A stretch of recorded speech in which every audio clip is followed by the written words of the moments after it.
Finding its roots in mid-18th century Great Britain's textile industries, the Industrial Revolution has been called the most rapid period of development in history. In approximately 250 years, humans went from relying on wind, water, wood, and muscle power of people and animals to creating innovations using coal, oil, and natural gas as the main energy source. The belief that everything could be perpetually improved led to a culture of innovation called the Industrial Revolution. This quick but remarkable change in the world gave rise to many consequences. Although the Industrial Revolution led to negative effects pertaining to urbanization, it allowed for the creation of new technologies and the increase of rights of the lower class. The Industrial Revolution led to the negative effects pertaining to urbanization. For example, as a result of the rapid urbanization, working conditions gradually became worse.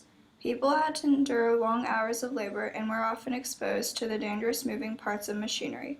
Not only were they unprotected from machinery, companies went as far as to employing children to move between these machines because they were small enough.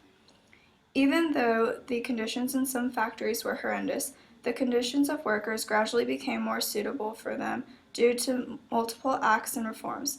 In addition, because of urbanization and overcrowding, there was inadequate sanitation and water supply, causing diseases to spread easily between people, as well as pollution of the air, which caused health problems in the people. Finally, after urbanization, women had more limitations in their roles.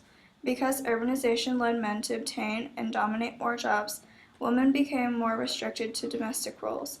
Therefore, the rapid increase of urbanization as a result of the Industrial Revolution led to many negative changes in people's lives. A positive effect of the Industrial Revolution was the creation of new forms of transportation. For example, James Watt's creation of the steamship led to the reducing of sailing time between Britain and Argentina in half. This allowed for quicker communication and also an increase of exports and trade. In addition, the development of railroads allowed for cheaper and safer travel, faster communication, and greater exports and production. Due to the creation and the worldly expansion of railroads, there was an increase of jobs for the unemployed and therefore an increase in profit. Finally, Henry Ford's invention of the Model T, an affordable automobile, introduced new manufacturing techniques such as mass production and the assembly line. This new development allowed for cheaper manufacturing costs and higher wages, as well as quicker transportation and communication. Because the assembly line accomplished much on its own, not as many workers were needed, which allowed for an increase in wages and safer working conditions. Therefore, the creation of new transportation was a positive effect of the Industrial Revolution. Another positive effect of the Industrial Revolution was that it led to an increase in the rights of the lower classes. For example, as the revolution progressed, more and more people of the lower classes gained the right to vote. In Britain, due to the Reform Act of 1832, the power of voting was extended to the middle class, in effect allowing around 1 in 5 men the right to vote. In the 1867 Reform Act, working men were given the right to vote. And in the 1884 Reform Act, most agricultural laborers were given the right to vote. Thus, as the Industrial Revolution progressed, more and more social classes gained the right to vote. A greater proportion of people were able to have a say in the government. Furthermore, the 1871 Trade Union Act sealed the legal status of trade unions. Thus, the working class were able to gain more rights and improve their lives and limit the exploitation of the upper classes.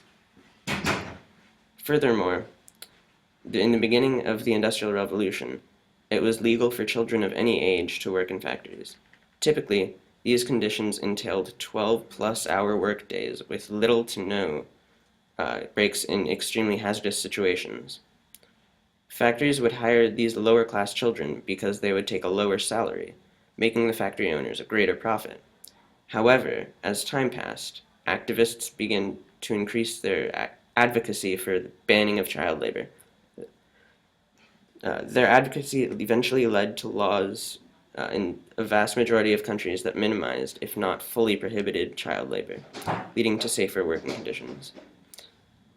In Great Britain, for example, the 1833 Factory Act prohibited children under the age of 9 from working, limited hours for older children, and required 2 hours of schooling each day for children.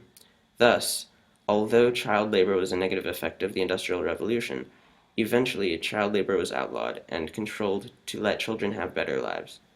Thus, an increase in the rights of the lower class was one positive effect of the Industrial Revolution.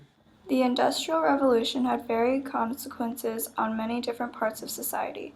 Urbanization led to negative effects such as overcrowding, child labor, and poor sanitation. However, it also had positive results, inspiring the invention of new technologies such as steamship, railroads, and the Model T. It also led to the lower class gaining more rights, such as the right to vote, the form of trade unions, and prohibited child labor. Even though the Industrial Revolution had negative effects due to urbanization, it led to positive results, such as new technology and the lower class gaining more rights.